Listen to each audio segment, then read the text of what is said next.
औंढा नागनाथ तालुक्यातील येळूद ते समगा मार्गावर येळूद शिवारात सराफा व्यापाराला लुटणाऱ्या 5 जणांना स्थानिक गुन्हे शाखेच्या पथकानं बुधवारी दिनांक 8 रोजी ताब्यात घेतलंय। त्यांच्याकडून सोन्या चांदीच्या दागिन्यासह 2 दुचाकी आणि 1 मोबाईल असा 7 लाखांचा मुद्देमाल जप्त केलाय। या प्रकरणात आणखी एका आरोपीचा शोध सुरू करण्यात आलाय। पोलिसांनी दिलेल्या माहितीनुसार हिंगोली येथील सराफा व्यापारी संतोष सराफ यांचे येळूद इथे सराफा दुकान आहे।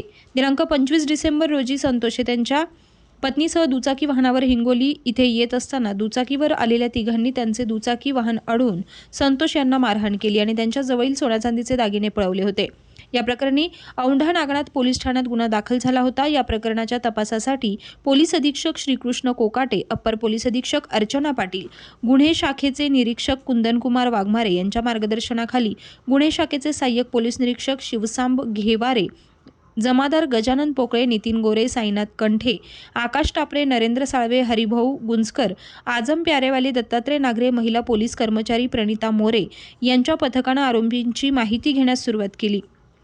त्यानंतर या पथकानं तपासाचे चक्र फिरवले। यामध्ये पोलिसांनी 5 जणांना अटक केली असून त्यांच्याकडून अंदाजित 5.5 लाख रुपयांचे सोन्या चांदीचे दागिने जप्त केले असून गुन्ह्यात वापरलेल्या 2 दुचाकी आणि मोबाईल असा एकूण 7 लाख रुपयांचा मुद्देमाल जप्त केलाय। त्यांच्याकडून आणखी काही गुन्हे उघडकीस येण्याची शक्यता असल्याचं पोलिसांनी सांगितलंय।